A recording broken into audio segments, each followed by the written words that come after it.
Alright,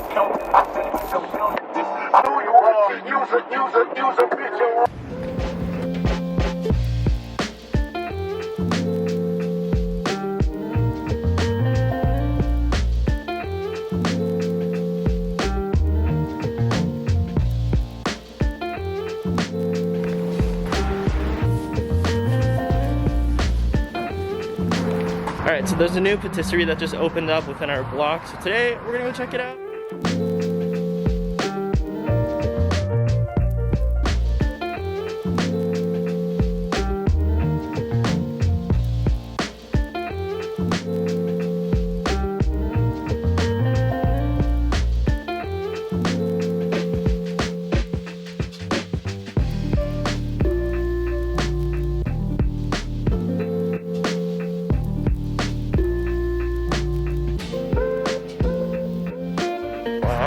So kind. That was so good. Yum yum yum. Would recommend. Oh, Jasper, hi. What's present? Can I take it, please?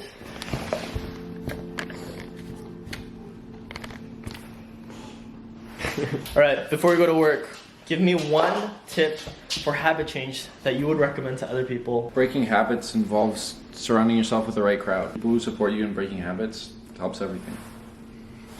You don't have to say that one. Quit cigarettes, quit smoking weed, drank less, started working out. Waking up earlier, sleeping better, was insomniac before. I don't want to say that I did this, but you know, kind of contributed a little bit. Jasper, would you like another cat friend or a dog friend? Cat. Dog. I want another dog friend and name him Bam. No, cat friend, Mr. Cat. Or little fucker.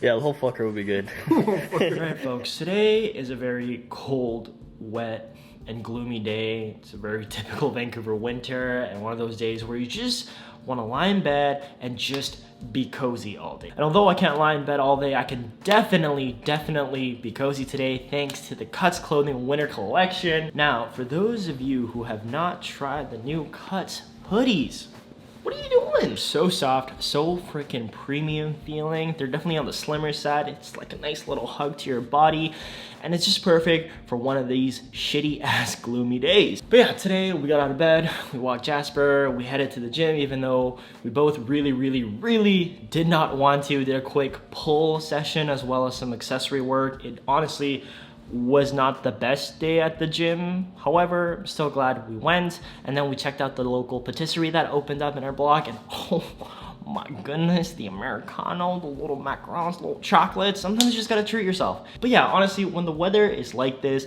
the last thing you want to do is stick to your habit change goals, especially if you're more like Ryan, where exercise and daily movement isn't a part of your normal daily routine. Weather like this makes it very difficult. So today I thought I would share some tips that have worked personally for myself, also for Ryan, but also for all of my personal training clients in order to make long-lasting lifestyle changes. Because a big part of the Be Less Shitty brand isn't about having high highs and low lows. It's about making small changes over a long period of time that actually make a fucking difference. Before I met Ryan, as you mentioned, he was just a scrawny, skinny, nicotine-addicted insomniac. No offense, babe.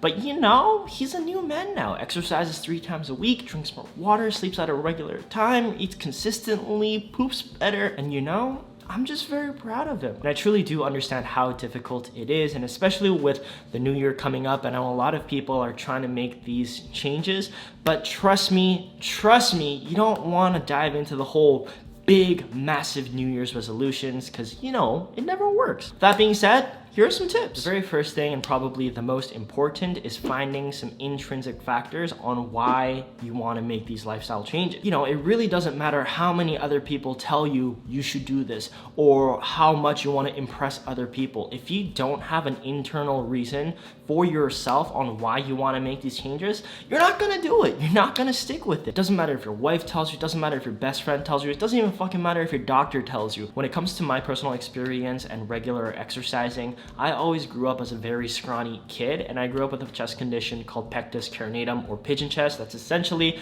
when your sternum or breastbone sticks out like a bird, and if you're very skinny, that becomes very apparent. The bone like sticks through your shirt, and it just takes a big hit on your confidence because people make fun of you. When you go in for hugs as a kid, people are like, what the fuck, you're a freak.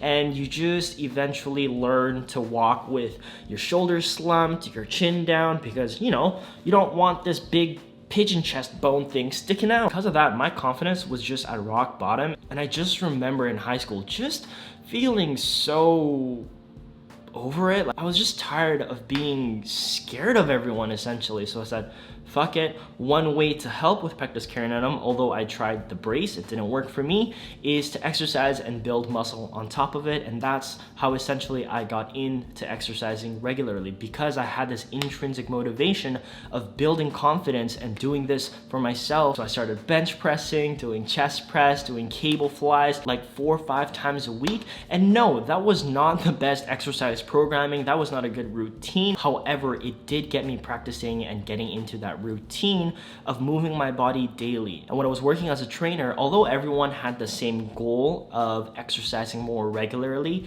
everyone had a very different intrinsic reason on why they wanted to have that goal. Some people were sick of being tired after a flight of stairs. Some people were sick of being sorry for themselves. Some people were sick of their knees and elbows being sore every time. Some people wanted to keep up with their grandchildren and be able to lift them up and play with them and really enjoy life. So everyone had their own intrinsic factors and reasonings. And I'm sorry, but it doesn't matter how many of these YouTube habit change videos that you watch. It doesn't matter how many gurus you listen to online. And it doesn't even matter if you finish this video, you're not going to find this intrinsic reasoning from this video. That's up to you to find for yourself. That's up to you to explore and see why you want to make these changes. I'm not saying this is all just for exercise. This is the same thing for nutrition, for sleeping better, and any other meaningful long-term habit change you want to make. You gotta find an intrinsic reasoning why. The second point you want to keep in mind is that you want to reduce the friction between you and the habit change you want to make.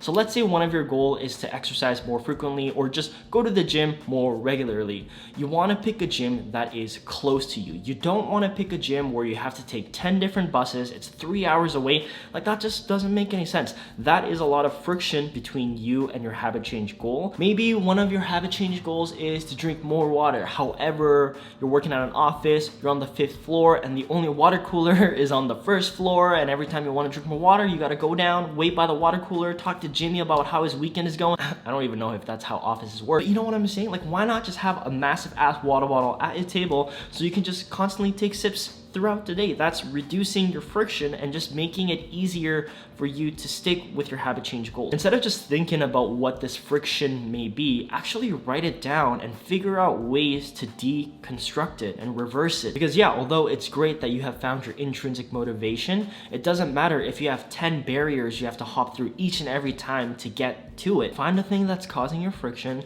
sand it down a little bit. You don't have to completely get rid of the friction. You can sand it down slowly and slowly so that, you know, she's a little bit smooth sailing each and every time.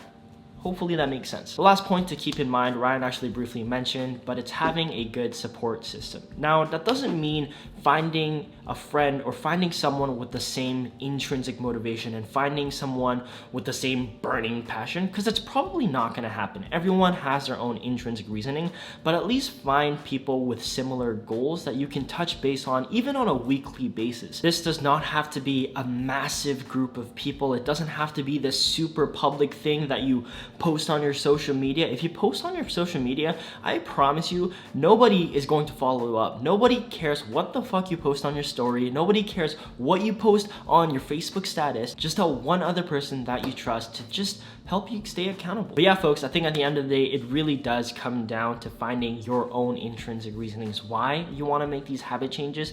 But I think also there's nothing wrong with sharing what yours is. Maybe someone else is gonna read it and it's just gonna instantly click for them. So let me know in the comment sections below, what are some of the habit changes you wanna make moving forward? Not even for 2021, but just starting today. Like, what do you wanna do? What do you want? Tell me, okay, in the comments. One thing that I've always talked about is just incorporating more stretching and mobility work into my daily routine. So that is exactly what I'm gonna do today. But before we get on with the stretching, let me put you on the Cuts Winter 2020 collection. A big thank you to Cuts for sponsoring this video and continuously supporting the channel. You guys already know I've been repping Cuts for like the past 2.5 years. Fabric, the fits, the color, it's just the perfect storm, and it just, You'll see. Okay, here is the classic fit hoodie. Very slim, tailored fit. Definitely not like a big, boxy, oversized hoodie. It's also got really nice pockets with a very secret, secured pocket in here. You can put your keys, your AirPods, and it's just gonna stay in here, inside of the big pocket. Amazing. Let me take this off real quick. You guys already saw before, but this is a new color called Glacier. And as you guys can see, look at this fit and tell me that's just not a very nice fitting, high quality t-shirt. I don't know if you guys can catch the color on camera, but it's like a very pale blue. Next up, we got the cousin of Glacier. This color is called Dusk, and also this is a very pale purple. Here we go. Ooh, this is a long sleeve. If you guys have not tried the long sleeves, it's just, the Pica Pro material is so soft, and because it just covers your entire body, it's like a very gentle hug. Very nice. Plus, as always, the logo is very minimal. And last up, Ryan actually wore it this morning, but I made him take them off because I want to share with you guys. Look how good my boobies look. Oh my god. Oh. Check it out. Quote unquote, this is what Ryan said. He said this is a nice shirt to get a fancy cocktail in, and I couldn't have put it better. Look how nice this is. Color is in deep forest, and it probably looks black on camera, but when the light reflects on it, it's got a slight tinge of dark green. Very nice. If you're a basic bro that likes your black shirts, wanna try deep forest a shot, you know? So yeah, folks, those were some of my go-tos. Let me change back into the cozy hoodie because today's just one of those days. So yeah, folks, those are some of my favorites from the Cuts 2020 winter collection. Once again, big thank you to Cuts for sponsoring this video and continuously supporting the channel. You guys can always use the link below to save 15%. With that being said, we should probably get on with the stretching. I just hate stretching. I hate mobility work, but I gotta do it. Gotta build those habits. All right, so initially I was just gonna do the Apple Fitness Plus yoga. If you guys didn't see, I did a review video on it, my previous video, but my friend Kelty just uploaded her 15-minute stretching routine, so that's what I'm gonna do today. I'm not an Olympic gymnast. I am a moderately flexible human now thanks to doing this. I just wanna be a moderately flexible human being. That's all I want. Is that too much to ask for? Friends stretching together, having a little post-workout chit-chat. Really awkward. So just kind of play around with this. To your quads, because I cheated for years because my arms are longer than my legs. Time, or we just hold this stretch, and you don't want to just... Man, I don't like stretching. It's just so uncomfortable. Like just a different level of discomfort where it's not like pain discomfort. I mean, I guess it is a little bit of pain discomfort, but it's just annoying discomfort and I suck at it. But you know what? You're always gonna suck at it if you don't practice it. So fucking practice it, okay? There's some motivation for you. All right, Kelty, thank you. Fist bump. Yeah, same goes for your nutrition. You just gotta practice it daily, make it accessible, reduce that friction. And you know, just gotta fucking do it sometimes. So yeah, folks, that's pretty much it for this video. Those were some of my tips on making lifelong habit changes. Let me know in the comment section some of the habit changes that you want to make moving forward. Other than that, thank you Cuts Clothing again for sponsoring this video and supporting the channel. If you guys have any questions about anything, leave them in the comment section down below. If you enjoyed this video, give it a thumbs up, share it with your friends and family, and remember to be less shitty. Thanks, guys. Hi, Jasper. Did you have a good time at the dog park this morning? Yeah, you're so tired. Jasper, I understand. It's just one of those days, but you have to put your work in. You have to reduce those frictions, okay? Let's give these guys a goodbye boop. 3, 2, 1.